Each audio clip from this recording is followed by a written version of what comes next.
हे friends, उमाटाक art and education में आपका स्वागत है। हम टीजीटी पीजीटी से रिलेटेड आर्ट पढ़ रहे थे, जिसमें हम आज पढ़ेंगे मुग़ल कालीन चित्रकला, जिसे हम दरबारी कला के नाम से भी जानते हैं। दोस्तों, हम ये शुरू करने से पहले वीडियो, अगर आप हमारे चैनल पर नए हैं तो चैनल को सब्सक्राइब करें, वीडियो को लाइक करें और वीडियो अच्छा लगे तो कमेंट और शेयर भी ज़रूर करें, ताकि आगे लोगों को लाभ मिल सके और भी लोगों को लाभ मिल सके। आइए देखते हैं मुग़ल कालीन चित्रकला। तो मुग़ल कालीन चित्रकला जो थी वो जो है ईरानी प्लस भारतीय शैली से मिलकर बनी थी, और इसका जो है सन कब तक था, तो 1600 ईस्वी से 1800 ईस्वी की बात हो रही है। ये जो है ईसा पूर्व की बात नहीं हो रही है। अब दोस्तों जो है ये जो ईस्वी है 1600 से 1800, ये अलग अलग बुक्स में अलग अलग जो है टाइम पीरियड है इसका। तो जैसे कि राशि रस्तोगी की बुक में इसको 556 से 707 तक माना है। इसी तरह रीता प्रताप की बुक में कुछ और है। और ये जो है मैंने जो ये टाइम पीरियड निकाला है, ये जो नेट से सर्च करके मतलब बिल्कुल एग्जैक्ट निकाला है। बाकी जो है आप इसको जब भी आपके उसमें आए तो आप नियर अबाउट वाला टाइम लीजिएगा, जो है लगभग उस हो जो आपको सही लगे। तो आइए देखते हैं मुग़ल कालीन चित्रकला या दरबारी कला। मुग़ल कला की शुरुआत कब से हुई है, तो ये है 1556 ईस्वी। मुग़ल कला की मुख्य विशेषता क्या रही है, तो ये है इसको मतलब दरबारी कला के नाम से जाना जाता है। मुग़ल कला में ईरान से क्या लिया गया है, तो ईरान से महीन रेखाएं ली गई हैं। महीन या बारीक रेखांकन भारतीय कला में कहाँ से है, तो वो ईरान से। अभी यहीं मुग़ल कला में रंग विधान कहाँ से लिया गया है, तो रंग विधान फारस से लिया गया है। मुग़ल कला में विषय कहाँ का था, तो वो विषय था भारत का। ठीक है। मुग़ल काल में चित्रकार किस चित्र कैसे बनाते थे, जो चित्रकार थे वो चित्र कैसे बनाते थे, तो पहला क्या करते थे, वे रेखांकन करते थे, यानी रेखांकन करते थे। फिर उस रेखांकन को क्या कहते थे, टिकाई कहते थे कला की भाषा में। फिर उसमें रंग भरते थे, रंग भर दिया तो रंग भरने को कहा इन्होंने खुलाई या गदकारी कहा। फिर उसके बाद इन्होंने आखिरी में क्या होता था, चित्र की फिनिशिंग होती थी, तो फिनिशिंग को इन्होंने कहा सच्ची टिपाई। मुग़ल बादशाह चित्रकारी के लिए कागज़ कहाँ से मंगाते थे, तो जो बादशाह थे मुग़ल बादशाह, वो फारस से मंगाते थे जो कागज़ मंगाते थे। और कागज़ को कहते क्या थे, उस कागज़ का नाम क्या था, मतलब सियालकोट का कागज़ था। कागज़ का रंग कैसा था, तो वो भूरे रंग का था। कलम क्या है, तो कला की भाषा में कलम को शैली कहते हैं। पोर्ट्रेट या व्यक्ति चित्र को मुग़ल कला में किस नाम से जानते हैं, तो उसको सभी चित्र कहते थे मुग़ल कला में। अब मुग़ल कला में कितने चश्म चेहरे का प्रयोग हुआ था, तो मुग़ल कला में एक चश्म चेहरे का प्रयोग हुआ था।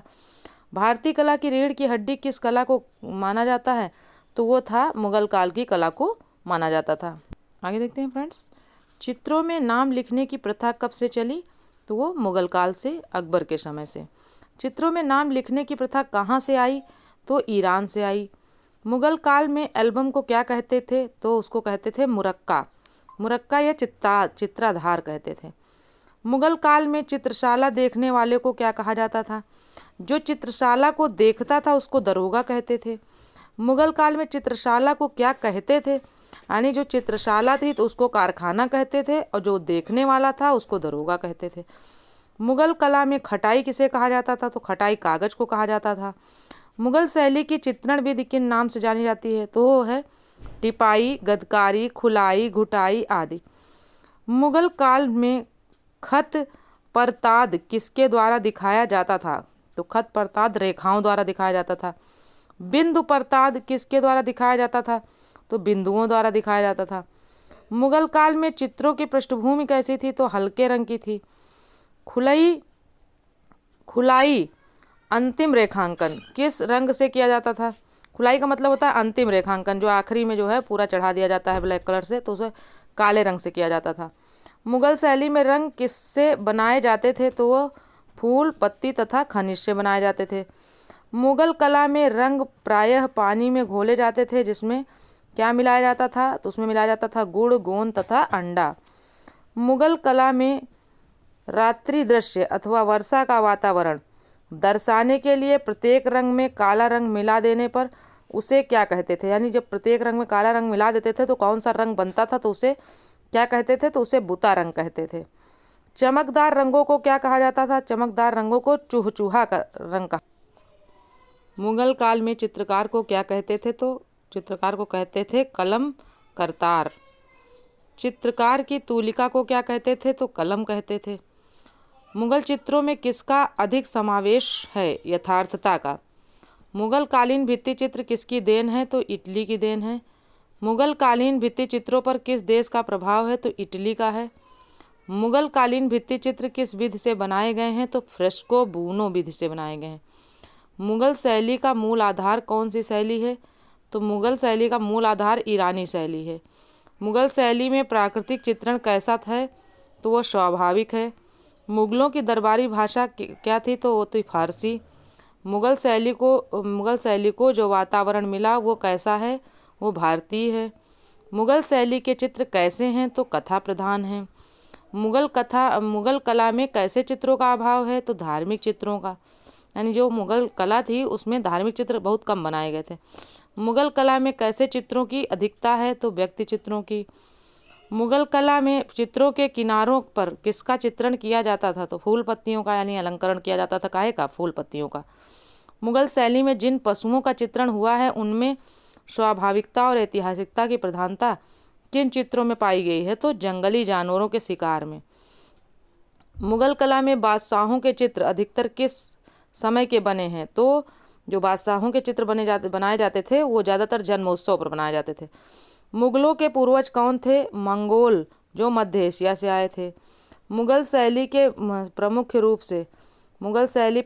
रूप से प्रभाव किस शैली का पड़ा?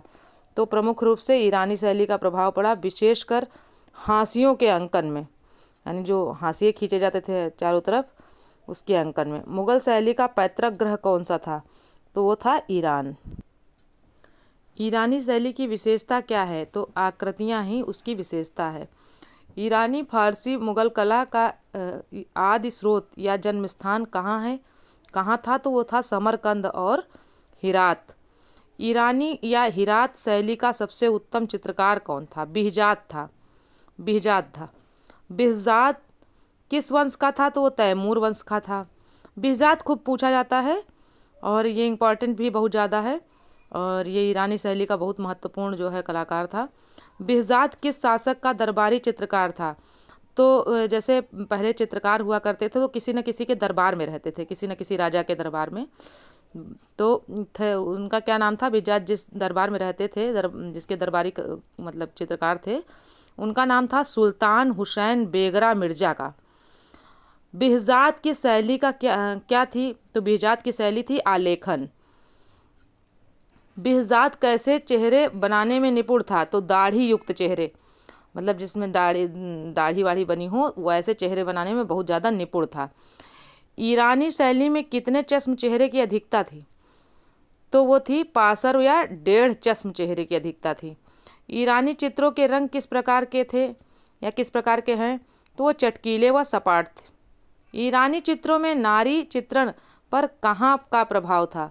तो नारी चित्रण जो किया गया था ईरानी शैली में वो भारत के। ईरानी चित्रों में स्त्री की कोमलता की उपमा किससे की गई है? तो ईरानी जो चित्र बने थे उसमें स्त्री की कोमलता किससे बताई गई थी? उसमें तुलना की गई थी लता से। ईरानी चित्रों में पुरुषों की उपमा किससे की गई है?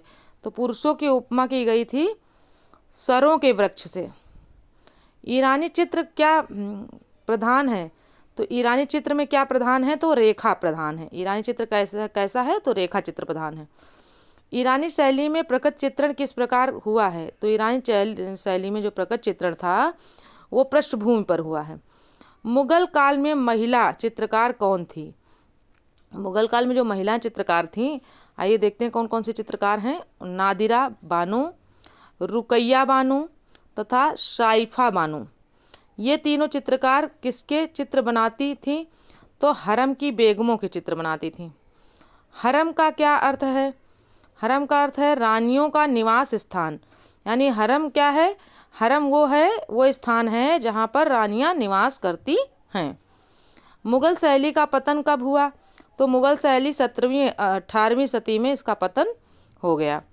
अब इसके बाद हम लोग देखेंगे बाबर, क्योंकि मुग़ल कालीन की शुरुआत जो है बाबर से ही हुई थी। तो आइए देख लेते हैं बाबर के बारे में थोड़ा सा। बाबर जो है 1526 ईस्वी में 1526 ईस्वी में का मतलब इनका कार्यकाल रहा। 1526 ईस्वी से इन्होंने जो है शुरुआत की थी और 1530 ईस्वी तक। मुग़ल साम्राज्य का संस्थापक कौन था? बाबर था। और इनका जन्म कब हुआ था? 14 फरवरी 1483 ईस्वी में। कहाँ हुआ था? मावरा